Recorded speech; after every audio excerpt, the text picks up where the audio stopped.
10 years ago, you launched Hello Tractor to connect small scale farmers in Africa with tractor owners who could help them cultivate their crops more productively. Mhm. But how did you get there as an American working in consulting and banking, not Mhm. only identifying the problem, but also finding a feasible solution that would work within the existing infrastructure and the cultural norms? I mean, that must Yeah. have been a challenge. Yeah, well, when I started the business, it was just a seedling of an idea, and it grew over time into what we Mm. have today, which is a more complete business that actually makes sense and is effective in bringing farmers relief through tractors and the various services we offer. But at the very beginning, there was an insight, which was farmers, as you rightly point out, rely on manual labor, and it's slow, it's inefficient, it's the biggest contributor to child labor globally. And there was a huge opportunity to supplement the lack of labor in African agriculture with equipment, but to do it through the sharing economy, because the small farmer can't afford to own their own equipment, but they can't afford to pay for services. Mm. And that'll give the farmers the power they need to cultivate the land on time. These are rain fed agricultural systems. So you have to get the crop established on time to take advantage of the rain. You don't have irrigation, right? Right. And you have now the opportunity to send your kids to school, because obviously once that crop gets established, that's priority number one, because we got to eat. But then once you cover that base, you can send your kid to school through mechanization, and then that opens up all sorts of other opportunities. So that was always the core thesis around Hello Tractor, but we've over time bolted on other products and services to bring even more relief to those farmers. Wow. And what led me to that thesis was kind of something that's kind of a through line throughout my career, which was just you want to be a net contributor in whatever it is that you do. And as you rightfully pointed out, I started my career in investment banking, but I did that because I wanted to learn Mm. an area and develop skills that were sorely missing in the community that I grew up in. And so I could apply those learnings to provide those communities with the services that I thought they needed most. And so I think there's actually a through line between me working at Hello Tractor and me working as an investment banking. It may not be so Yeah, obvious. I Yeah, see that. I see that. And now you're based in Kenya. Is that based in correct? Kenya. Yep, And how in many Nairobi. countries are you serving at this point? So we're in 18 countries. We have offices in Kenya, Nigeria, Uganda, Ethiopia, and Rwanda. Huh? And it's a massive, massive opportunity. There needs to be 100 Hello Tractors to solve the problem that we're tackling in sub-Saharan Africa alone. So we're trying our best, but and trying to scale as quickly as possible. But it's a massive problem. I should say a massive opportunity. Right, right. Yeah. And I imagine you've got the foundation in place now where you can scale more Yeah, exponentially. I think we understand the role that we play. We look at the entire ecosystem. We're not a lot of companies can be very product focused. They think about solving, building the best thing. And we take a broader kind of view and say, what are the elements missing in this entire ecosystem? What should we be responsible for? Mm. What can we bring into the ecosystem through partnerships to make sure that not only Hello Tractor can survive, but because we're bringing this complementary value, other companies can survive, other governments can be more effective. And then, of course, the farmers that are the foundational layer to the market are successful. And that Right. means they need more than just tractors. They need the right seeds. They need the right fertilizers. They need linkages to the market. And we can't do that, but we Mm-hmm. can attract partners, help de-risk their business, and then eventually we can all grow together. Yeah. So you're really taking that strategic view to how the ecosystem, every player in the ecosystem can benefit. Yep. And we look at, our role not even as ecosystem leaders, although in many instances we're the first mover. Uh-huh. We don't even view ourselves as the leader in the ecosystem, but rather we're the ones that are kind of rallying the market to mobilize around a central theme. When we talk publicly about the business, we always talk about the same things. And the idea is that if you come to Hello Tractor, we will solve this part of the problem. this mosaic requires so many different pieces in Yes. order for it to be complete. And our pieces, we think is beautiful, but if you look at it in isolation, it makes no sense. But when Yeah. you add these other pieces together, and we want to be that stable piece that is there. And if you want to plug in, we're there to support. Yeah. So I love this image of the mosaic. That just says it Yeah, all, I think. yeah. So you've been in business for 10 years now, which is so significant. Can you pick out what, like, an important decision that was sort of a linchpin decision in the growth of the company? Um, it's been a lot of small decisions that ended up having outsized impact on Mm. our success and our ability to grow. But I would say at the very onset of the business, and I think there's a real lesson here for other innovators. At the very beginning, we were very communicative about the work, the strategy. I would share the vision for Hello Tractor with literally anybody who would listen. Oh, And tell me about that. just wanting to learn from others and understanding that I didn't come from agriculture background, but Mm. there are many people they've done this before. They've experienced building a business in agriculture or building a business in Africa or building tech in Africa. And can I leverage their insights to de-risk my journey, right? And so I used to have a little PowerPoint on my phone, and I would be out at happy hour, pull out my cell phone, and I would just walk through like, oh, you said you worked in tech. Okay, have you worked in this aspect of tech, and what do you think about this? And I think oftentimes innovators can be very protective of their Yes. ideas, but ideas come a dime a dozen. Truthfully, the idea is you can't have a bad idea, but there are a lot of good ideas, and the difference between successful people is never the idea. It's usually Mm. that grit, the tenacity, the The endurance, execution. and nobody can steal that from you, right? Right. Right. So I was very open about the idea, and I've accumulated so many different insights from sharing with people who have taken similar journeys or worked on adjacent paths.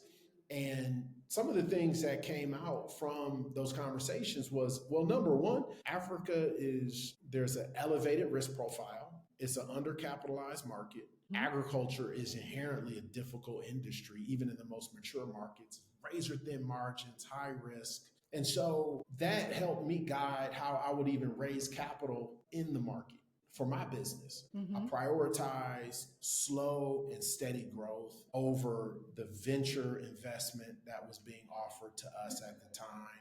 And we Wow. went through a boom period where venture capital was readily available. And many of my Chasing you, peers, probably. yeah, many of my peers took advantage of that. But because they couldn't sustain that hyper growth, they ended up folding. And we took a slower, more methodical approach to our growth.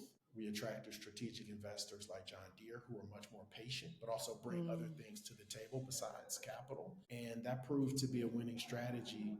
And I got the insight from others who walked that journey before me. Right. So it started with this kernel of an idea of let me kind of crowdsource what's going on here and find out what I don't know, even. And then just Yeah, picking up all these tidbits that you could synthesize into a strategy. And then having the exactly. discipline to actually not say, oh, let's go as fast as we can and prove ourselves, but to actually be very methodical, and which is not easy, as you It's say, not when you easy. have VC investment. I mean, I remember there was a point where my wife and I were making payroll from our credit cards. We had a term sheet on the table, multiple millions of dollars to finance Hello Tractor with this capital that we knew was not a good fit for us. Mm. We turned it down. And that was a pivotal moment where we held on to our convictions. We got through that difficult period and it positioned us well. We closed John Deere a couple years later. We have a great partnership with them and all of our investors.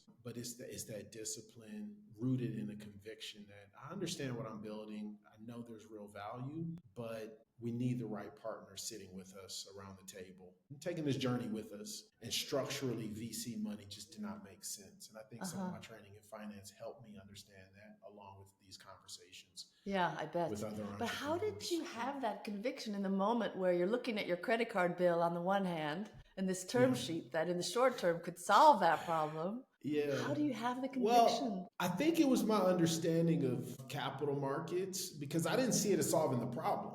I saw it as kicking the can down the road. Uh-huh. If you build a business that's profitable, you don't have to go into the equity markets, private equity Mm. markets to raise money, right? And the best indication that you're on to something is that you can make money doing it. And especially farmers willing to depart from their wallet. Here's my cash. I value the service that you provide and I'm willing to pay for it. And so when we didn't have the profitability to sustain the business, I just knew we didn't have a great business. And so if I took VC money, I'm just putting good money after Ah, bad. I still need to figure some stuff out, right? right, And then right. once you figure out the profit model, it's not outsized returns. This isn't Silicon Valley. We're tackling some really tough problems in low income markets, but it still needs to be profitable. And once we figured that out, then it was align the right investors to that business model that works and grow Mm-hmm. with them. Right. And that ended up working out, but it wasn't easy. I don't want to make it seem like it was a casual For decision. sure. Yeah. And it But helps it's, to have understanding people around you, namely yeah. my wife and family, who's very supportive. Mm. But it's so true. It's so tempting just to kick the can down the road, and Mm-hmm. yet at a certain point the can is there, and you have to deal with it. It is. It's always there. It'll be It's there, always right? there. You got to make the tough decisions, and that's kind of the hardest part about Yeah. being a business owner. It's a series of tough decisions. Yeah. Well, let's talk about a setback that where you learned some key lessons in building the Mhm. business. I know COVID presented quite a challenge. Yeah, it did. And that's actually, this is consistent with the theme of making difficult decisions during COVID.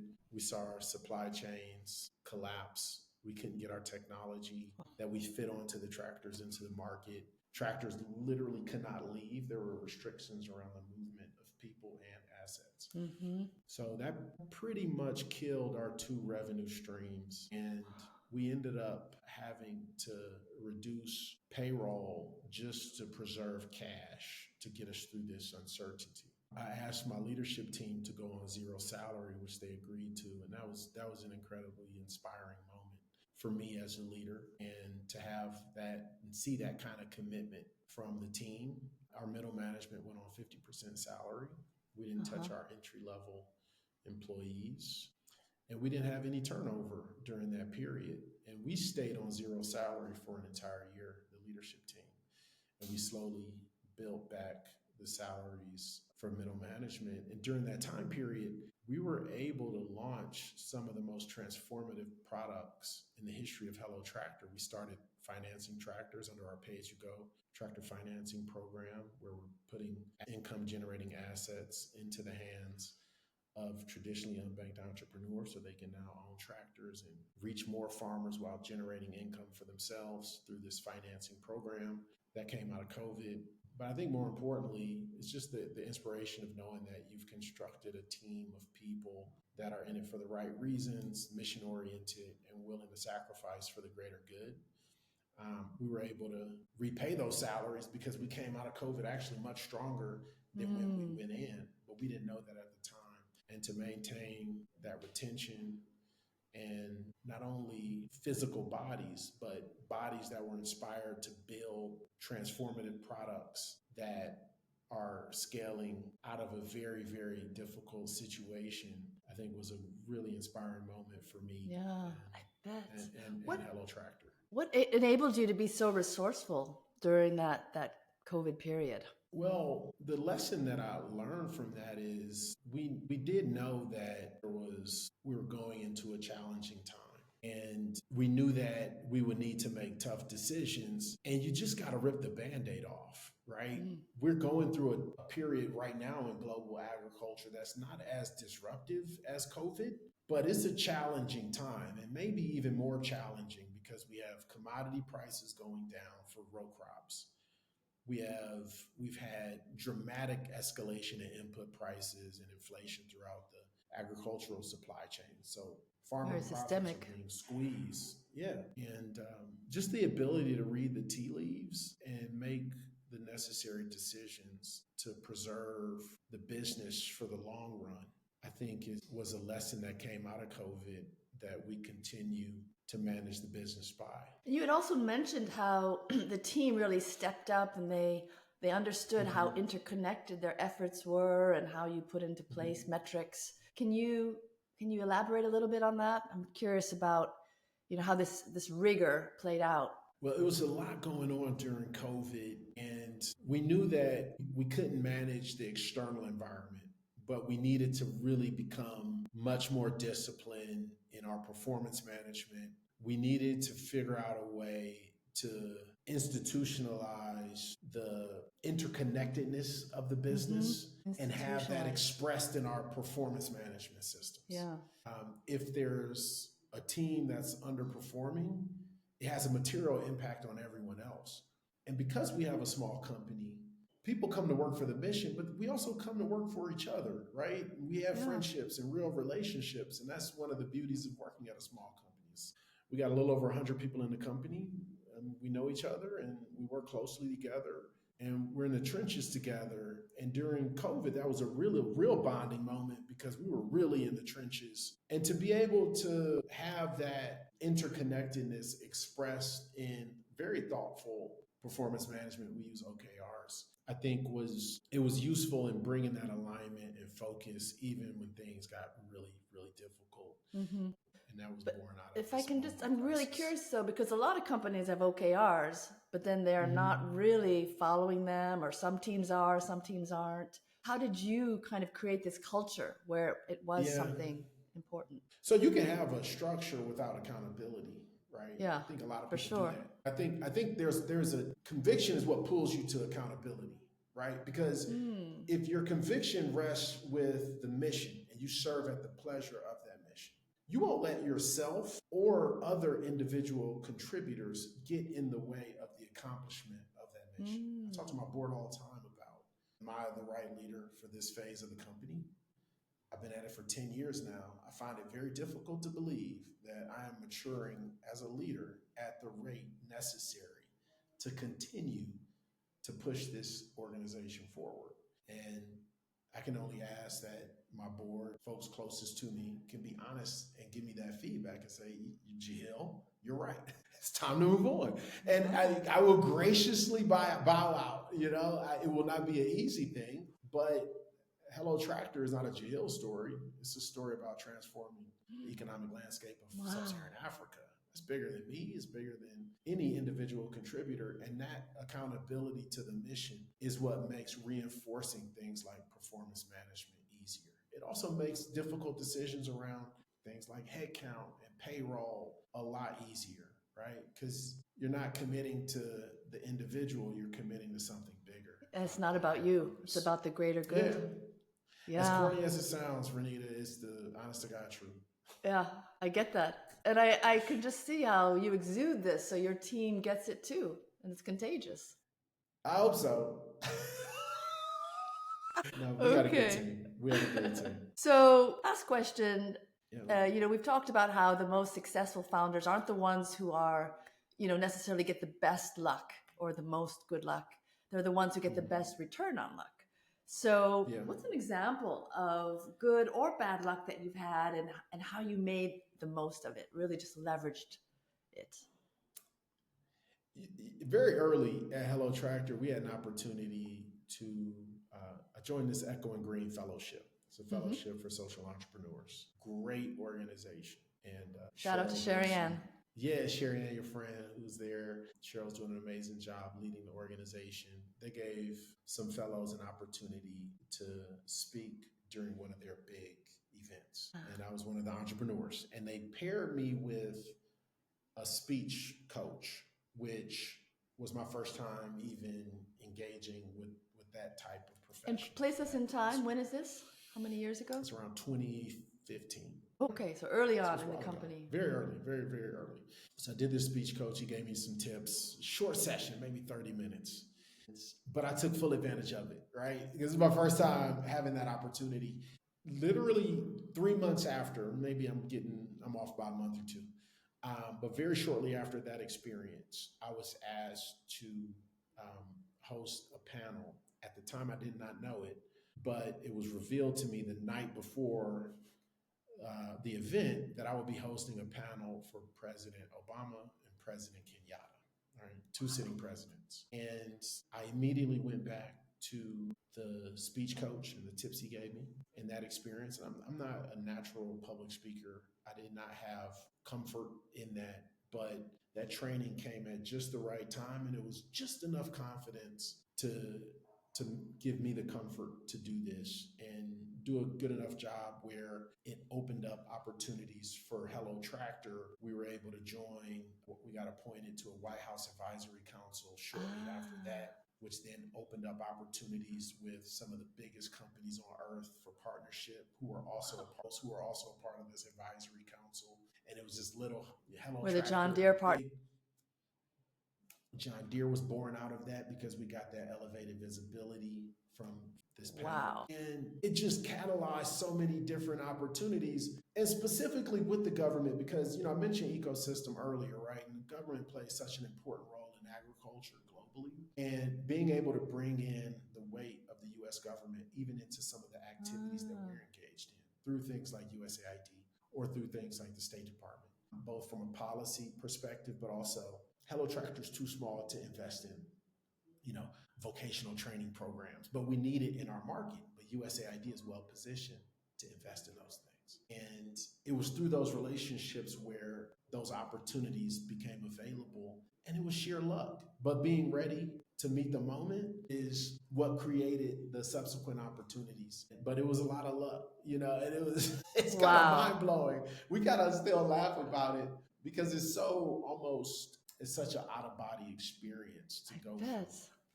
running this magical startup that nobody knows about to being on the stage with literally with global leaders. But I can imagine there are some founders that would have just bowed out and said, no, I can't do this. And you took that leap. You had the confidence, and all the pieces kind of fell into place. Well, and I think it was before the moment, like the opportunity wasn't at that moment, right? It happened months before, right? I mentioned Echo and Green for a reason. There was subsequent things that slowly built to that specific moment. But I think, broadly speaking, being open-minded, if you commit to something, you give it 100%, right? Yeah. There was nothing really in it for me to speak at this Echo and Green event, right? There was no direct connection between anything that would benefit me. I was just like, I love this organization. When they ask me to jump, I say how high, because I love the work that they do. And they fed into me, so I can at least reciprocate just a portion of the value. And there were a series of other things that eventually led to this moment, right? There was a woman at the State Department who's a friend of mine who I was supporting in other areas, and she's like practically begging me to come to this event. And I kept telling her no, like, I'm busy. I'm trying to build this business. I was living in Nigeria at the time, short on time, right? Mm-hmm. And she's like, you really need to come. But she wouldn't tell me any details. And so that was another example of, a leap of faith.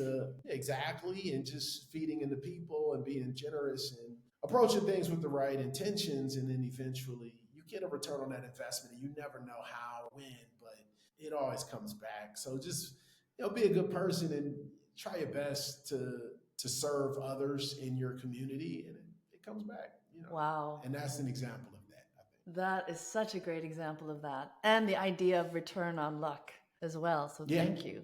Excellent. Well, let's end on that. It's not going to get better than that. Thank you so much for joining me, Jehiel.